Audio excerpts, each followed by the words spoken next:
बिस्मिल्लाह वस्सलातु वस्सलामु अला रसूलिल्लाह सल्लल्लाहु अलैहि वसल्लम। सूरा बकरा की आयत 275 से 281 की इंशाअल्लाह आज इसके अंदर मौजूद पैगाम हम देखते हैं। बिस्मिल्लाह वस्सलातु वस्सलामु अला रसूलिल्लाह रब्बि इश्रह ली सदरी व यस्सिर ली अमरी वहलुल उक़दतम मिन लिसानी यफ़क़हू क़ौली। क़ाल अल्लाहु तआला फ़िल क़ुरआनिल हकीम अऊज़ु बिल्लाहि मिनश शैतानिर रजीम बिस्मिल्लाहिर रहमानिर रहीम अल्लज़ीना याकुलूनर रिबा ला यक़ूलूना इल्ला कमा यक़ूमुल्लज़ी यतहब्बतुहु शैतानु मिनल मस ज़ालिक बिअन्नहुम क़ालू इन्नमल बैउ मिस्लुर रिबा व अहल्लल्लाहुल बैअ व हर्रमर रिबा फमन जाअहु मौइज़तुम मिर रब्बिही फअंतहा फलहु मा सलफ़ व अम्रुहु इलल्लाह व मन आद फउलाइका अस्हाबुन नारि हुम फीहा खालिदून। रब्बि इश्रह ली सदरी व यस्सिर ली अमरी वहलुल उक़दतम मिन लिसानी यफ़क़हू क़ौली। इन आयात में अल्लाह ताला ने सूद खोरों का अंजाम बद बयान किया है। इससे पहले इन्फाक फी सबीलिल्लाह का बयान हुआ है।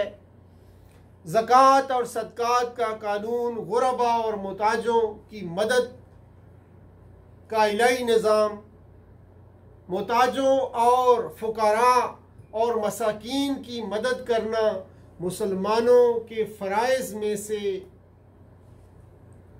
अगर मदद न हो सके तो उनको कर्ज़ हसन देना है और फिर उनको मोहलत देनी है। अगर मोहलत के बावजूद अदा न कर सके तो माफ कर देने में बड़े खैर और अजर का ऐलान है। इस निज़ाम में गरीब अपने पांव पर खड़ा हो जाता है, जबकि सूदी निज़ाम इसके बिल्कुल उलट एक इंतहाई जालिमाना निज़ाम है। इसमें गरीब की मदद नहीं बल्कि इसके खून पसीने की सारी कमाई इससे ली जाती रहती है, हत्ता कि वो गरीब से गरीब तर होता चला जाता है। सूद का ताल्लुक चूंकि कर्ज से होता है, इसी वजह से कर्ज के लेन देन से मुताल्लिक अहकाम में सूद को पहले बयान फरमाया गया। इससे आगे कर्ज के लेन देन और साथ रहन के भी कवानीन बयान है। सूद की मुहर्रक बुज़दिली, खुद गर्जी, संग दिली, दूसरों की मुश्किलात से फ़ायदा उठाने की ख्वाहिश है। सूद किन चीज़ों से जो है पैदा होता है इंसान के अंदर कि वो सूद ले और दे, उसकी मुहर्रक जिसको कहते हैं बुज़दिली है, खुद गर्जी है, संग दिली है और दूसरों की मुश्किलात से फ़ायदा उठाना है। ये चार चीज़ें सूद का रवाज जो है,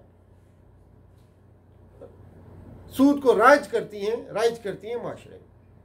अल्लाह का निज़ाम इन्फाक के ज़रिए ज़रूरतमंदों को सहारा देना चाहता है, जबकि सूदी निज़ाम गिरे हुए लोगों का खून पसीना चूसना चाहता है। इन दोनों निज़ामों में ज़िद की निस्बत है। यहां इन्फाक के फौरन बाद सूद के बयान का मकसद यह है कि सूद की तारीकी इन्फाक की रोशनी को अच्छी तरह नुमायां कर सके। सूद की बदसूरती इन्फाक की खूबसूरती को बेनकाब कर सके। सूद की दो किस्में हैं, एक को हकीकी रिबा कहते हैं और दूसरे को हुक्मी रिबा कहते हैं। रबा अन-नसिया और दूसरा रबा अल-फजल। हकीकी रिबा की तारीफ ये है कि हर वो कर्ज जो नफा खींचे सूद है, हर वो कर्ज जो नफ़ा खींचे वो सूद है। अल्लाह के रसूल सल्लल्लाहु अलैहि वसल्लम ने इस हुक्म का निफाज करते हुए सूद मुफरद और सूद मुरक्कब के फ़र्क को ख़त्म करके हर किस्म की ज़्यादत को हराम करार देते हुए फरमाया, खा ये नफ़ा घास की एक मुट्ठी या एक दाना क्यों ना हो। दूसरा जो रबा अल फजल की तारीफ है, किसी चीज को उसके हम जिन्स चीज के इवज इजाफे के साथ बेचना। ये बज़ाहिर तो सूद नहीं है, लेकिन ये हकीकी सूद की तरफ ले जाने वाला है। इसी वजह से रसूलुल्लाह सल्लल्लाहु अलैहि वसल्लम ने सूद की तरफ जाने वाले सारे चोर दरवाजे भी बंद कर दिए और रिबा अल फजल को भी हराम करार दे दिया। फरमाया, सोना सोने के बदले में, चांदी चांदी के बदले में, खजूर खजूर के बदले में, गंदम गंदम के बदले में, जो के बदले में, नमक नमक के बदले में बेचे जा सकते हैं, मगर शर्त यह है कि बराबर बराबर हो और दस्त बदस्त हो। जिसने ज्यादा दिया या ज्यादा लिया तो उसने सूद का लेन देन किया, जिसमें लेने वाला और देने वाला दोनों बराबर है। सोना सोने के बदले में बराबर मिकदार में, चांदी चांदी के बदले में बराबर मिकदार में होगी, खजूर खजूर के बदले में, गंदम गंदम के बदले में, जो के बदले में, नमक नमक के बदले में बराबर मिकदार में और दस्त बदस्त हो। जिसने ज्यादा दिया या ज्यादा लिया तो उसने सूद का लेन देन किया, जिसमें लेने वाला और देने वाला दोनों बराबर है। अलबत्ता अगर जिन्स मुख्तलिफ हो, मसलन गंदम का तबादला जो से या सोने का तबादला चांदी से हो, तो फिर इजाफा जायज है, मगर उधार फिर भी जायज नहीं है कि जी मैं आज 1 किलो चांदी के बदले में चांदी आपको दे रहा हूं, आप मुझे 10 साल बाद जो है उसके बदले में सोना दें। नहीं, ये जायज नहीं।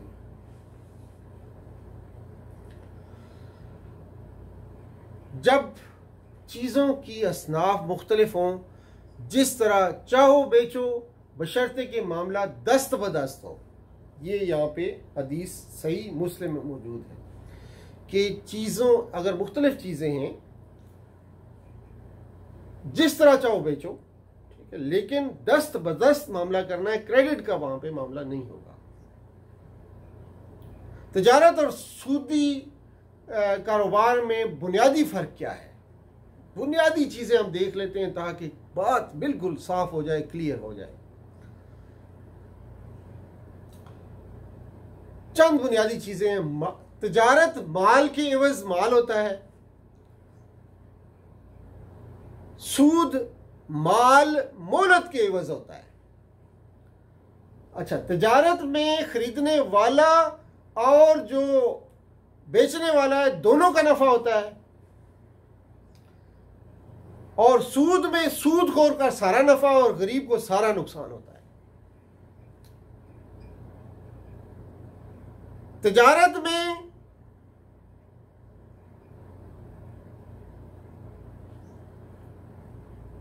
यानी कि जो बेचने वाला है वो खरीदने वाले से एक बार नफा लेता है।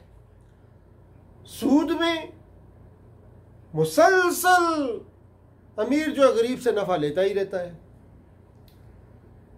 तिजारत कीमत के तबादले के साथ मामला खत्म कर देती है। तिजारत कीमत दे दी, मामला खत्म।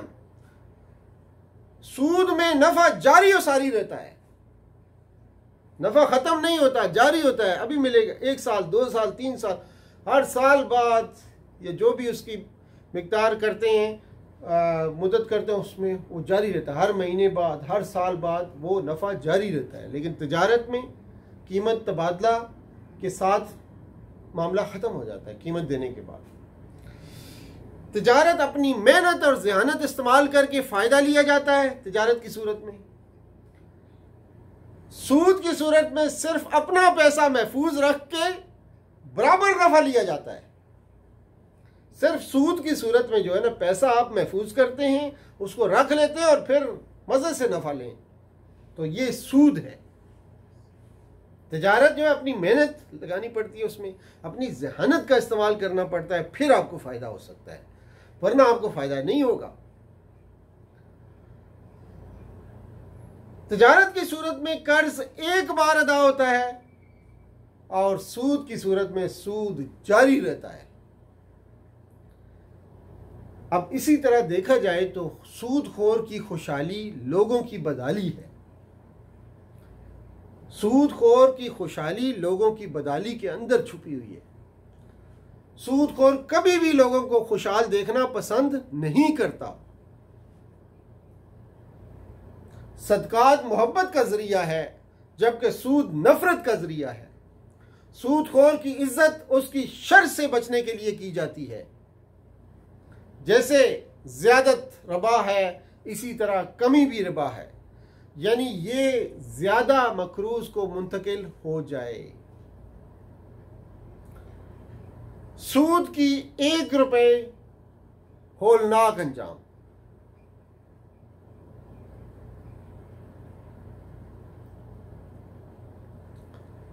अब्दुल्ला इब्ने हंजला रज़ियल्लाहु अन्हु से रिवायत है कि रसूलुल्लाह सल्लल्लाहु अलैहि वसल्लम ने फरमाया, सूद की 1 दिरहम जिसे जानबूझकर खाया जाए, अल्लाह के नज़दीक 36 मरतबा ज़िना करने से भी ज़्यादा सख्त है। सूद की 1 दिरहम जिसे जानबूझकर खाया जाए, अल्लाह के नज़दीक 36 मरतबा ज़िना करने से भी ज़्यादा सख्त है। नकद और उधार में फ़र्क रखना मशरूत तौर पर जायज़ है, लेकिन मकरूह और खिलाफ एहसान है। लेकिन सूद बहरहाल नहीं है। हज़रत उमर रज़ियल्लाहु ताला अन्हु ने फरमाया, यानी सूद और रशबा, सूद दोनों को छोड़ दो। शुबा रिबा ये है कि मकरूज से तोहफे कबूल किए जाएं, इसके मकान का किराया कम अदा किया जाए, मकरूज की कोई चीज़ कम कीमत पर ख़रीदी जाए, ये इसको कहते हैं शुबा रिबा। सूद हराम है, इलों से हलाल नहीं होगा, जैसे बेई ऐना वगैरह। बेई ऐना ये है कि किसी काबिल फ़रोख्त चीज़ को उधार कीमत पर फ़रोख्त किया जाए, फिर लौट कर उसी चीज़ को उसी खरीदार से पहली कीमत से कम पर खरीद लिया जाए।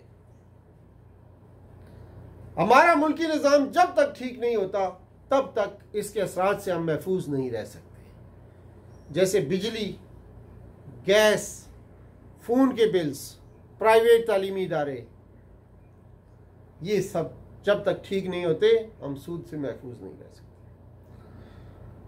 यतहब्बतु शैतानु मिनल मस। खबता इसका मादा है, मारने और कुचलने को कहते हैं खबता।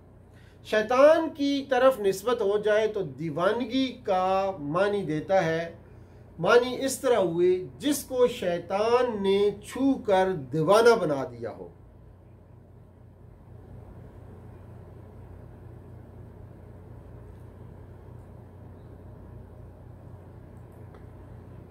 तो ये चंद आयात थी जो कि आज सूद के मुतालिक हमने देखा।